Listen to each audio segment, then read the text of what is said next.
So, what's stopping you from just walking out of your job to start your own business today? Let me answer that question for you. Common sense or paralyzing fear? Both are very real answers to that question most aspiring entrepreneurs like you are asking.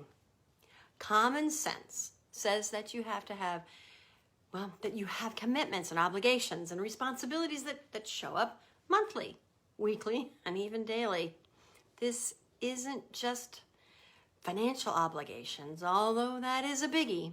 It also means family responsibilities, unexpected snafus that life throws at you, like an illness or caregiving for a loved one. And the list gets pretty extensive, am I right?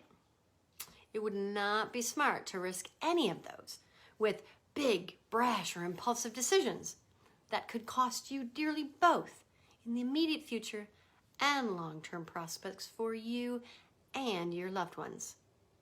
Also, would you put both you and your no business under immense pressure and unneeded pressure cooker if you were under the gun right from the get-go?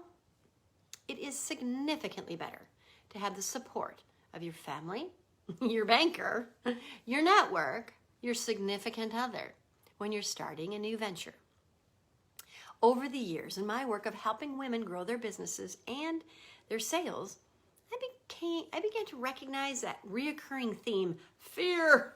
In business, fear is a word that can often be translated to mean I am paralyzed and I cannot make a decision to move forward.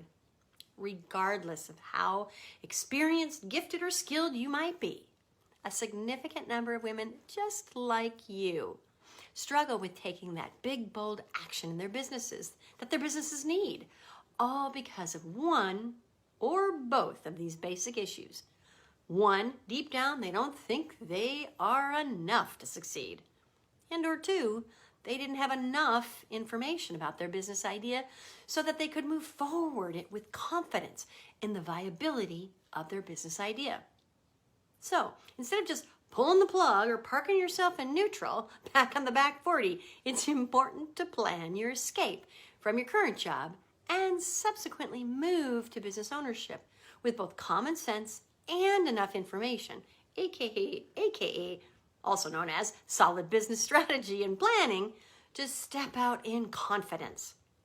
It makes good sense to do plenty of research on your new business idea and get all your questions answered before you make any decisions on anything.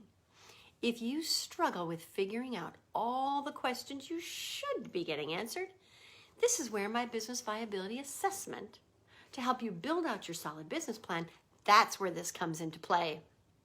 But consider these ideas. Get an insider opinion.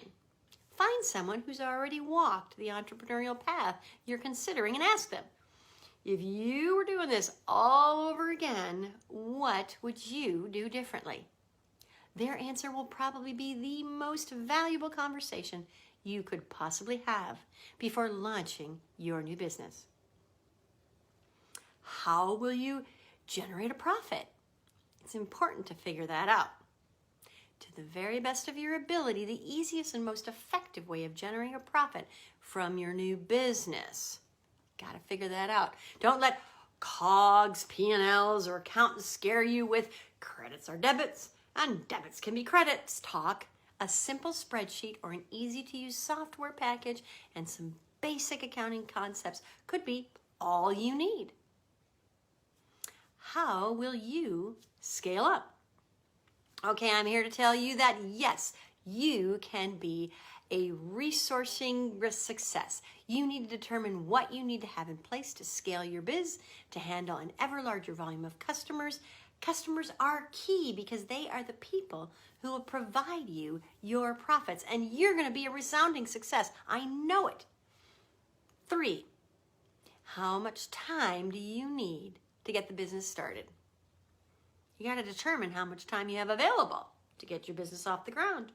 This is especially important based upon the competing commitments that we talked about earlier. Can you do this full time? Can you afford to do it full time? Or should you start with a side hustle? How long is it going to take for your business to generate some meaningful profit? This answer is probably going to determine that answer we just talked about a minute ago, full-time or side hustle. Many smart people get their businesses into the marketplace by working part-time from home while they keep their regular day job intact, even if it takes 9 months or a year or even a couple of years to get it working efficiently and effectively. It's gonna be worth it, right? So, now you can quit your job, right? Oh, hold on. You're almost there.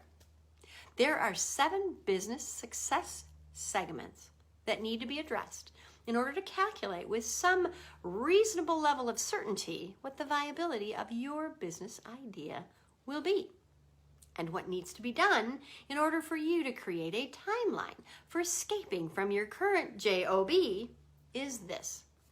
Take my free business viability assessment to see what you do know and what you need to still find out.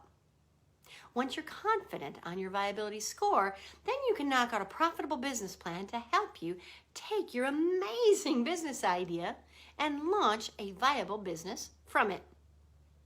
Then, when you're working part-time on your business and showing some profits, that's the time for you to work out a sensible plan to quit your job.